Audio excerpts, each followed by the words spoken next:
स्वागत है आप लोगों का इस वीडियो में। क्वेश्चन कह रहा है कि एक सुरंग फिर से खोदी गई है along the cord of the earth, है ना। और वो कॉर्ड का डायमेंशन कैसे दिया गया है कि वो परपेंडिकुलर डिस्टेंस r/2 पर है अर्थ के सेंटर से, है ना। तो सेंटर से r/2 पे एक कॉर्ड बनी हुई है, इसी को कॉर्ड कहते हैं, मालूम होगा आपको। और टनल की जो दीवार है, सुरंग की तो जो दीवार है, उसे फ्रिक्शनलेस बोला गया है जूम करने के लिए। Find the force exerted by the wall on a particle of mass m when it is at a distance x from the centre of the tunnel. तो टनल की सेंटर तो यहाँ हो गई, तो यहाँ से x दूरी पर एक पार्टिकल रखा हुआ है सुरंग में, ठीक है। तो इस पर नॉर्मल फोर्स क्या होगा, फोर्स एक्सर्टेड बाय वॉल, जिसे हम लोग नॉर्मल भी कहते हैं, ठीक। अब देखिए इस पर नॉर्मल फोर्स क्यों लगेगा, है ना, क्योंकि ये सेंटर, अर्थ की जो सेंटर है, इसे अट्रैक्ट कर रही होगी, है ना, कुछ फोर्स से, जिसको हम लोग क्या बोलते हैं, ग्रेविटेशनल फोर्स बोलते हैं। और उस फोर्स की वैल्यू कितनी हो जाएगी, अगर कोई बात करे इस ग्रेविटेशनल फोर्स की वैल्यू, Fg की वैल्यू, तो वो हो जाएगी mass into gravitational field intensity उस पॉइंट पर। अब बताइए ग्रेविटेशनल फील्ड इंटेंसिटी उस पॉइंट पर क्या होती है, ठीक।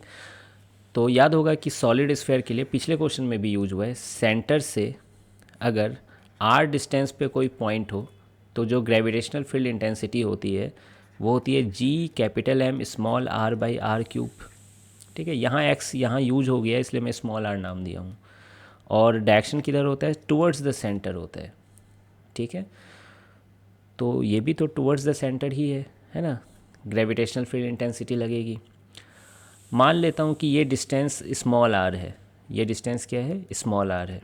इस स्मॉल r की वैल्यू भी निकाली जा सकती है इन दोनों के टर्म्स में, ठीक। तो वो जो होगी G capital M small r by r³, यही तो होगा, ठीक है। तो यही फोर्स लग रही है यहाँ पे। अब देखिए ध्यान से आगे के जो इंटरेस्टिंग चीज़ है, तो ये फोर्स जब ऐसे खींच रहा है इसके तरफ, तो ये नहीं, दीवार ऐसे सुरंग है, दीवार है, कोई फोर्स ऐसे खींच रहा है, तो इस पर वो कंटेक्ट में तो आ रही है। तो कंटेक्ट में आने की वजह से क्या होगा, नॉर्मल फोर्स लगेगा। और नॉर्मल फोर्स हमेशा सरफेस के परपेंडिकुलर लगता है। तो ये सरफेस है यहाँ पे, टनल का सरफेस, और ये पार्टिकल तो पॉइंट मास है। तो ये नॉर्मल कैसी लगेगी, ऐसी लगेगी। आई होप आप समझ पा रहे हो। तो ये नॉर्मल को कौन बैलेंस करेगा, इस फोर्स का कोई कंपोनेंट बैलेंस करेगा, है कि नहीं। तो अगर मैं इसे थीटा मान लूँ, ठीक है, तो इधर इस f का कंपोनेंट f cos थीटा होता है इस तरफ, ठीक है। और इस तरफ क्या होगा, f साइन थीटा। तो जो नॉर्मल होगी वो इसी f साइन थीटा को बैलेंस करेगी।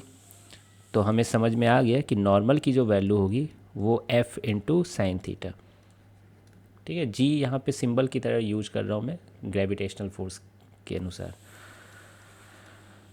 अब देखिए थीटा भी मैं ले आया पिक्चर में, मैं वेरिएबल बढ़ा रहा हूँ तो उसको मुझे एलिमिनेट भी करना होगा, है ना।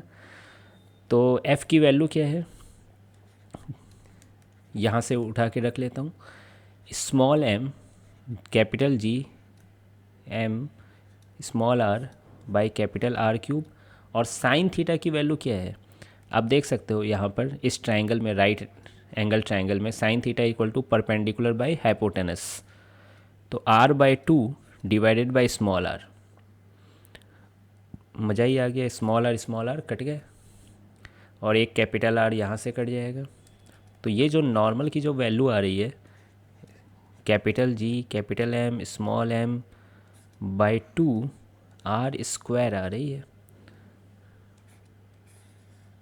तो आई होप कि आप ये समझ पा रहे होंगे, है ना। कैपिटल M में इसकी मास लिया हूँ, ठीक है, अर्थ की मास लिया हूँ। तो बस हो गया आंसर, डेट्स इट। अब आप बोलोगे सर ये फोर्स का जो कॉस थीटा वाला कंपोनेंट है वो क्या करेगा, तो वो क्या करेगा, इसको स्लाइड करवाएगा इस तरफ, है ना, सेंटर की तरफ, ठीक है। क्योंकि फ्रिक्शन है नहीं बचाने के लिए, तो ये इस तरफ आने लगेगी। और आपको क्लास में इसके इस पर क्वेश्चन करवाया गया होगा कि ये थोड़ा ऑसिलेशन टाइप का काम करती है, इधर जाती है फिर इधर आती है फिर इधर जाती है, ऐसा ऑसिलेशन करती रहती है। उसकी टाइम पीरियड क्या होगी ये भी करवाया गया होगा क्लास में। खैर वो सब तो बात की बात है। ये क्वेश्चन आई होप कि आपको ये समझ में आ गया होगा। मिलते हैं फिर नेक्स्ट वीडियो में।